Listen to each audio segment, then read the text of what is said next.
She had accepted the lateral promotion to Lord High, but had retained her official title of Senior Special Tasks Agent when she had accepted office of Scientific Inquiry Command of the Scientific Probe Mission. She had been assigned 3 ships, loaded with technicians and soldiers.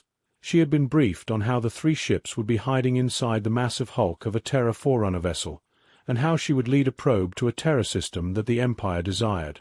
The multi-month journey through transit space had worn on everyone's nerves. Now she stood in her briefing room, staring at the maps, as the ground investigation teams geared up and got ready. Probes were sweeping across the 2 moons and the planet, more devoted to the planet and the larger moon than the smaller one. The data they were gathering was being streamed in real time to the holotank/holotable she stood next to, constantly updated strips of the maps.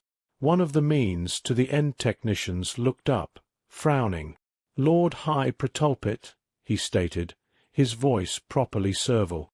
"Yes," the large female said, still staring at the map of the larger moon, where 3 facilities had been discovered so far.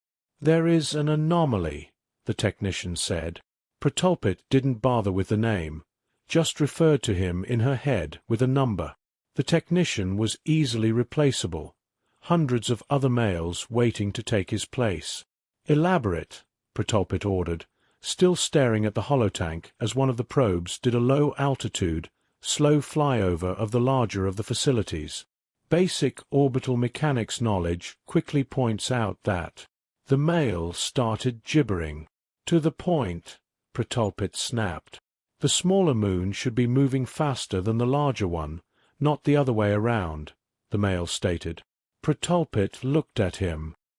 "And the larger moon is moving at a higher velocity around the planetary body, completing an orbit once every 29.311 days, the male said. The smaller one completes a full orbit once every 29.325 days. That sounds like they are moving at the same speed," Protulpit stated coldly. She motioned at one of the ways of the mean's military guards, who stepped up behind the male. The WMMG didn't say anything, just stood only inches behind the technician, staring down at the top of his head. "No, they aren't," the male said. "The closer moon has a smaller circumference to move through. It should be moving at nearly 10 times the larger and further out moon's speed. Instead, it's moving too slowly." Protulpit bruxed her back teeth. "So." She made a motion, and the WMG put her hand on the male's shoulder, just dropping it heavily. "It's moving too slow to maintain orbit," the male said, cringing slightly. "Its orbit should decay almost immediately." Looking at the data, Protulpit brought up programs to run the data herself. While the technicians had been educated in their own discipline with the most advanced knowledge the Empire possessed, they each only had an extremely limited field of knowledge. It took senior agents such as her to put the data together. After running it 3 times, the data was conclusive. The inner moon should have fallen into the atmosphere within 2 revolutions at the maximum. She made a motion, and the way of the mean's military guard squeezed the male's shoulder tightly, eliciting a gasp of pain, then let go, stepping back against the wall. "Another anomaly, Lord High Protulpit," another technician said. "What?" Protulpit snapped. She disliked that the moon was doing the impossible. Imperial science could not explain it. "The moon has far too low of a gravitational signature," the male said. Another motion from Protulpit had that male's shoulder grasped by one of the ways of the mean's military guard. "Explain," Protulpit ordered. "I cannot," the male said, flinching. "The moon's gravitational signature is 1/100th of what it should be, yet probes show it has the same amount of gravity as the planet itself," the male said, his ears flicking in fear. "How?" Protulpit asked. "Unknown," the male said. He flinched slightly as the grip increased on his shoulder. Even stranger is that the gravity is less than on 0.000185 standard gravities until the probe reaches 1,500 meters from the highest point, at which point the gravity increases rapidly until it is at 1.5 standard gravity. Thinking for a moment, Protulpit examined the data. The mail was not wrong, and a motion from her sent the ways of the means guard back against the wall. Gravity generators? Gravity pumps? Protulpit asked. No power signatures, no signatures consistent with gravity pumps or generators known to the Empire, the mail stated, cringing slightly. Protulpit bruxed her back teeth, staring at the maps. The smaller moon had only a single facility, a wide dome, nearly 2 kilometers in diameter, with a small half-kilometer box sticking off to one side. A probe had spotted an entryway on the side of the box furthest away from the dome, and one of the scientific teams would be landing there to examine it. Another anomaly, a third mail said. Protulpit had to resist the urge to scream at the mail. "What now?" she snapped. "The orbital inclinations are all wrong," the mail said, cringing. "How so?" Protulpit asked. "Normally, an orbital body moves around the equator," the mail started. "I know this." "Get to it," Protulpit growled, grabbing the bar at the edge of the holotable and squeezing as tightly as her 3-fingered hands would let her. When adjusted for the axial tilt, both orbit at a 45-degree angle, exactly between the equator and the poles, the mail said. "That isn't normal." Closing her eyes and bruxing her back teeth hard for a moment, Protulpit got her righteous anger under control. "Don't these fools understand that the Empire is the inheritor of the galaxy? Why must the Terra worlds always be so uncooperative?" she asked herself. She motioned, and the guard stepped back against the wall, letting go of the back of the mail's neck. "Very well," she said. She made a sharp motion. "Stay silent. The first team is landing at the smaller moon," she said. She opened up the window and watched. The dropship had landed only a few hundred meters from the entrance to the small boxy extrusion of the dome. The technicians and the scientists and the guards all wore strength-enhancing armor to allow them to move easily in the 1.5 standard gravity of the moon's surface. The boots of the scientific team left 25 millimeters prints in the dust as they moved to the entrance. Looking closely, Protulpit saw that there was actually 3 entrances. 2 smaller upright rectangles, one very large side-to-side rectangle. The smaller upright ones were roughly 3.1 meters tall and 1.5 meters wide. The larger one was 20 meters high and 100 meters across. The scientific team moved up to one of the smaller ones, examining the doorway, then a protrusion in the wall. "Standard hyperalloy," one of the technicians said, looking at the telemetry. Used by Fallen Confederacy as well as the precursor autonomous war machines, the mail didn't bother looking up. Called battle steel by the Fallen Confederacy. High crystalline doping in the hyperalloy, crystals consistent with phasic enhancement. Another mail, this one from the Division of Psychic Technological Applications, stated in a distant voice. The fact that Mail had an unkempt and greasy pelt, uneven whiskers, and dirty claws annoyed Protulpit, but she knew that her authority only went so far with the Division of Scientific Technology. It took some minutes for the team on the surface to realize they could just slip their fingers under the edge of the box like protrusion and lift it up to reveal a keypad and a small screen. They touched the keypad, and immediately data began streaming down the screen. The lead put a small screen over the keypad and screen, allowing instant, real-time translation of the Terra runes. They worked on it for a few minutes, trying to figure out a way to get it to respond. Protulpit kept bruxing her back teeth as she waited impatiently, listening to the lower-ranking scientists and technicians as they tried various means to open the door. There was a clink on the communications channel.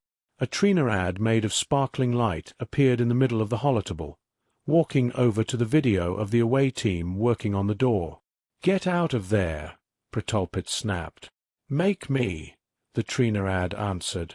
"Phew, this network's thinner than melted ice cream on a summer's day." It signified displeasure as it looked at the hologram of the away team. "That's Terran elliptic curve encryption. You're going to have a tough time beating that. Bah, Protolpit said. She tabbed up the communication to the away team. It's standard elliptic curve encryption like we have found on other Terra relics. Bypass it. The glittering Trinaad snickered, lighting a cigarette. The scientific team worked for a few minutes, then backed away. The encryption is polymorphic. We cannot bypass it, the team leader said, looking nervous. You are using 16-qubit quantum systems. How can you not bypass it? The Trinaad snickered again. Because that little datapad is running 1024 qubits. That's why, he said. He exhaled smoke. 16 is standard for personal data devices. We demand you assist us in opening that door, Protolpit said. The glittering Trinaad sighed. Open it for them, Bravo 6. Protolpit saw the team suddenly react, their viewpoint changing as they all turned toward a flickering distortion that suddenly turned into one of the massive Trinaad. It was in armor, sensible due to the vacuum, but the armor had the feel of advanced combat armor. It was carrying a rifle across its back and a cutting bar on one hip with a pistol on the other. Don't bump me, the Trinaad said with the flat overtones of a translator at work. It moved up to the door, lifting a screen and rapidly typing. The panel flashed several times, and the door slowly opened on heavy hinges. It was a meter thick, supported by hydraulics and pistons. Here, you'll need this to talk to anyone outside. That facility is heavily shielded, the Trinaad said. It set a cube down. Then the Trinaad backed up, moved away a few yards and stood still. The Trinaad suddenly rippled and vanished. How are you doing that? Why does that one not show up on our sensors? Protolpit asked, her voice furious. Because Special Tasks teams use stealth, the Trinaad said. You new races are about some rude people.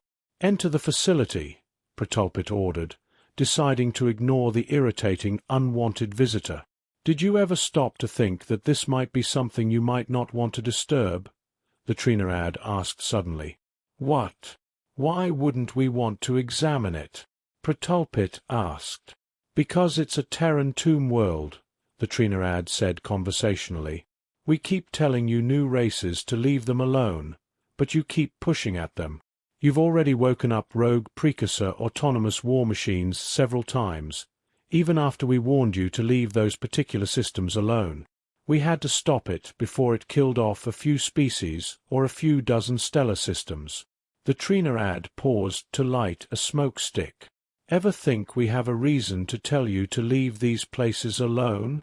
We are the inheritors of the galaxy, Protolpit said, her voice full of confidence. All you new races say that, the Trinaad answered. It made a chitter of amusement. You fight and squabble amongst yourselves. You demand that us older races give you everything you want, the whole time crowing about your superiority, even as you demand the older races give you technology. It is ours by right, Protolpit said. What right? The Trinaad asked. Protolpit rolled her eyes, bruxed her back teeth for a moment, then stared at the Trinaad. You had your time. You are a fading and dwindling species. The Confederacy is powerless and has fallen from dominance. It was never about dominance, the Trinaad said, shaking his head. That is all there is. The strong dominate those weaker than them, Protolpit said. You should be glad that the Confederacy believes differently, the Trinaad said. Silence, Protolpit ordered. The excursion team was through the airlock and had moved through the interior of the boxy area. It was offices, storage rooms with spacesuits inside, and dead view screens, nothing of any importance, and none of it powered. The heavy doors opened up, and Protolpit gaped in shock. Inside were row upon row of crystalline and glittering craft, all them looking like some kind of insect. Row upon row of them, lined up according to design. The lights of the excursion team made the superstructures glitter and gleam. the delicate wings of the ships looking more like large iridescent insect wings than anything that would be used for anything space-capable. All of them seemed to be patterned on insects of different types, but all of them flying insects. "What is that?" Protulpit asked. "Spacecraft," the Trinaad said. He shook his head. "I forgot how beautiful they are." "I see no engines, see no weapons," Protulpit stated. "How are they starships?" "Terran tech. Older tech, civilian grade," the Trinaad said. It sighed. "They had an eye for beauty." "Humph," Protulpit said. She tabbed the communications icon. "Ignore those for right now. Find a way into the facility." She quickly checked on the other teams. The three heading for the larger moon were entering a high orbit to scan for an acceptable landing spot near the three different facilities. A door silently opened when one of the Ways of the Means guards got too close, revealing an ornately decorated box, with wood paneling, swirling gold and silver patterns, and benches of comfortable-looking cushions. "That's an elevator," the Trinaad said. "I can see that insect," Protulpit stated. She tabbed the comm. "Enter the elevator, go deeper into the facility." There were only 2 buttons. One of the Ways of the Means guards pressed the top one and waited. Nothing happened. The large female soldier touched the bottom one, and the doors suddenly slid shut. "Final warning," the Trinaad suddenly said. "Are you sure you want to risk disturbing that which should be left to lay dreaming? I will wrest the secrets from this facility, both of these moons and the planet itself," Protulpit stated, lifting her chin. "The future is now, insect." The Trinaad shook itself. "Well, to quote the matron of the damned, 'Warned thrice and our duty is done,' it moved to the edge of the holotable. You'll have a nice day now, you hear?" With that it jumped off, disintegrating into pixels that showered down on the carpet, twinkled, and vanished. She watched eagerly as the elevator took long minutes to move. She watched the chronometer and saw it took nearly 32 minutes for it to slow down. During that time, she ordered the other 3 teams to stay in their ships, wanting to concentrate on the team moving deeper into the Terra facility. The doors opened and Protulpit stared in shock. Beyond the elevator was a garden paradise. Grass, trees, bushes, fluttering insects that sparkled and shone, a bright yellow star in the blue sky, fountains and pathways. In the middle of a path stood a Terra. It was over 2 meters tall, with fair skin, long blonde hair, wearing luxurious-looking cloth that wrapped over one shoulder and fell to a skirt at the waist. It had jewelry on, of substance W, as well as gold and platinum and other precious metals. Gems and jewels gleamed in the jewelry. It had earrings in its earlobes, as well as jeweled wraps around the top of its pointed ears. It was androgynous, but even to Protulpit's biases the being was otherworldly beautiful. It gave a proper expression of pleasure, lifting up one hand. On its palm was a weird symbol, a red that in the middle of an articulated iris. "Welcome, valued customer," the Terra said in perfect high speech.